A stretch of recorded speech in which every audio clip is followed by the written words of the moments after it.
KEP TV, mencerdaskan pekerja.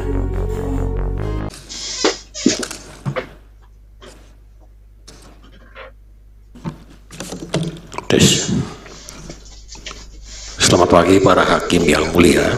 Izinkan saya untuk menyampaikan pokok-pokok pendapat ahli saya pada kesempatan ini mengenai legal standing pekerja dan serikat pekerja dalam kajian yang menyangkut klaster ketenagakerjaan pada Undang-Undang Cipta Kerja. Pekerja dan serikat pekerja memiliki legal standing dan untuk menguji materi klaster ketenagakerjaan dalam Undang-Undang UCK sangat tepat, karena baik pekerja maupun serikat pekerja adalah subjek hukum atau para pihak yang memiliki tanggung jawab etis dan sosial, juga tanggung jawab moral yang sangat tinggi untuk melakukan uji material klaster ketenagakerjaan terhadap beberapa norma hukum UU JK yang secara substansial melanggar pasal 27 ayat 2, pasal 28C ayat 2, dan pasal 28D ayat 1 dan ayat 2 Undang-Undang Dasar Negara Republik Indonesia 1945.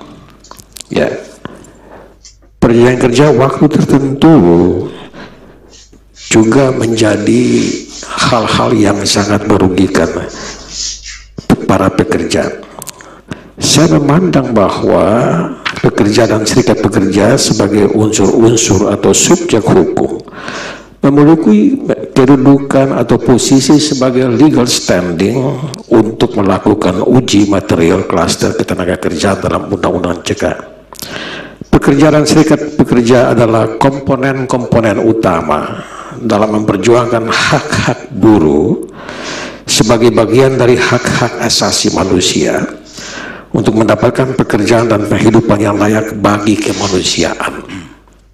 Dan dalam analisis kami sebagai ahli bahwa Undang-Undang Dasar 45 terutama pada pasal 27 ayat 2 itu mengenai upah yang layak, ya, pekerjaan yang layak dan upah yang layak, tetapi hampir pada semua aturan turunannya layak itu ditiadakan. Harusnya upah minimum provinsi yang layak, upah minimum regional yang layak, tetapi dalam struktur hukum dan perundang-undangan itu layaknya hilang. Apa artinya ini? Artinya adalah bahwa pemerintah dan mungkin pemodal, ya, itu berusaha untuk menghindari diri dari tanggung jawab etis dan sosial terhadap para pekerja. Bagi saya itu sesuatu pelanggaran yang sangat luar biasa dan harus kita kritisi. Ya, ketahuilah bahwa pada alinea keempat itu tugas negara untuk melindungi segenap bangsa dan seluruh tumpah darah. Negara harus hadir untuk melindungi itu. Meminjam istilah Aristoteles soal keadilan protektif misalnya, itu harus dilindungi. Ya, keadilan korektif, hal-hal yang harus diperbaiki, ada proses pembetulan terhadap struktur-struktur hukum yang merugikan para pekerja itu. Kemudian saya melihat bahwa peraturan pemerintah sebagai refleksi konstitusionalitas UU JK. Konsep pengujian material, terutama uji konstitusional terhadap Undang-Undang Dasar 45 yang selama ini dilakukan oleh MK, sangat variatif. Ada permohonan ditolak semuanya atau diterima sebagian. Ada permohonan ditolak tapi kemudian diterima dengan berbagai pertimbangan. Ada juga secara konseptual diterapkan sifat kewenangan MK untuk menolak norma yang diuji, tapi juga mengabulkan permohonan dengan menambah norma baru. Dalam praktek terjadi juga kegalauan dan dalam memutuskan, yaitu apakah MK berwenang menolak norma yang bertentangan dengan Undang-Undang Dasar atau menerima permohonan dari pemohon yang menambah norma baru di luar yang dimaknai dalam Undang-Undang Dasar. Bisa saja jika terjadi pemindahan norma atau substansi hukum yang sebelumnya ada dalam Undang-Undang Ketenagakerjaan, dinormakan di dalam peraturan pemerintah, bisa direfleksikan untuk menilai konstitusionalitas klaster ketenagakerjaan dalam Undang-Undang AKUO. Menurut pendapat saya, ini dapat dibenarkan karena konstitusionalitas norma dalam undang-undang dengan menafsirkan bahwa peraturan pemerintah sebagai aturan pelaksanaannya, rohnya antara undang-undang dan PP sangat terkait, beririsan tepat. Ya. Kemudian pengaturan jaminan perlindungan hukum dan kesejahteraan dalam pekerja dalam undang-undang. Dipindahkannya norma hukum mengenai jaminan perlindungan hukum dan kesejahteraan pekerja dari Undang-Undang CK KPP nomor 35 tahun 2001 sebagai aturan pelaksanaan semestinya tidak boleh terjadi. Pemindahan norma hukum dari Undang-Undang KPP itu bertolak belakang dengan asas kepastian hukum dan asas kehati-hatian dalam membuat konstruksi hukum secara berjenjang. Misalnya Stefan Bauer teori Hans Kelsen, kita tahu semua itu. Tindakan seperti ini bisa dianggap sebagai upaya merendahkan norma hukum yang sudah pasti untuk melindungi masyarakat terhadap ketidakpastian hukum. Dapat dianggap, para hakim yang mulia, bahwa tindakan seperti ini dikategorikan sebagai upaya mengaburkan supremasi hukum yang kita junjung tinggi sejak reformasi.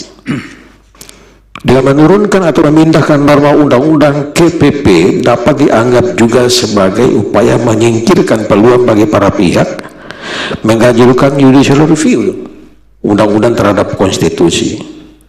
Fuller sangat tepat dalam The Morality of the Law menegaskan penegak hukum, pembentuk hukum, dalam hal ini pemerintah, presiden, ya,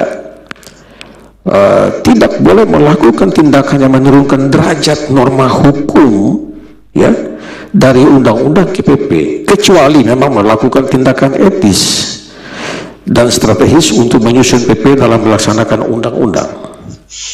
Di dalam Undang-Undang P3 misalnya, bab ketentuan umum mengenai definisi peraturan pemerintah adalah peraturan perundang-undangan yang ditetapkan oleh Presiden untuk menjalankan undang-undang sebagaimana mestinya. Sebagaimana mestinya artinya sebagaimana mesti yang diatur dalam konstitusi. Sebagaimana mestinya adalah sebagaimana yang diatur dalam undang-undang. Tidak boleh menyimpang sebetulnya. Naskah proklamasi itu kan jelas itu, ya, dilaksanakan secara seksama. Itu asas kehati-hatian yang harus diperhatikan oleh pembentuk dan penegak hukum. Kemudian makna dan pembatasan open legal policy, saya merenungkan itu berhari-hari. Makna dan penerapan open legal policy dalam kaidah konstitusi harus ditepati dan ditaati oleh pembentuk undang-undang, presiden, DPR ditambah dengan DPD. Artinya ada standar teori dan etika yang jelas dalam politik perundang-undangan di Indonesia. Kita sudah mengalami sebuah budaya dan politik legislasi yang terjadi beberapa waktu lalu. Misalnya soal pengusulan amandemen ke-5 untuk menguatkan kewenangan MPR dan perpanjangan masa jabatan presiden. Jadi para hakim yang mulia yang sangat hormati, yang saya sangat banggakan, standar atau derajat open legal policy itu jangan lari kemana-mana, harus dihindari. Mengusulkan tambahan 3 tahun, 3 periode, mungkin 5 tahun lagi kembali lagi ke 2 periode, itu jangan. Dengan doktrin open legal policy yang liar seperti itu sangat mengganggu asas kepastian hukum. Itu harus dihindari. Hadirin sekalian, tidak ada keteraturan mekanisme dalam politik perundang-undangan dari pembentuk hukum yang rapi dan teratur menurut pendapat saya. Oleh sebab itu, pemerintah dan parlemen sebagai pembentuk undang-undang harus taat asas, ya, taat konstitusi, ya, karena hukum itu berintikan keadilan dan kebenaran. Open legal policy tidak boleh menabrak konstitusi dan Undang-Undang Dasar 45 dan menafikan keadilan dan kebenaran yang harus dipenuhi oleh para pekerja. Terima kasih. Baik.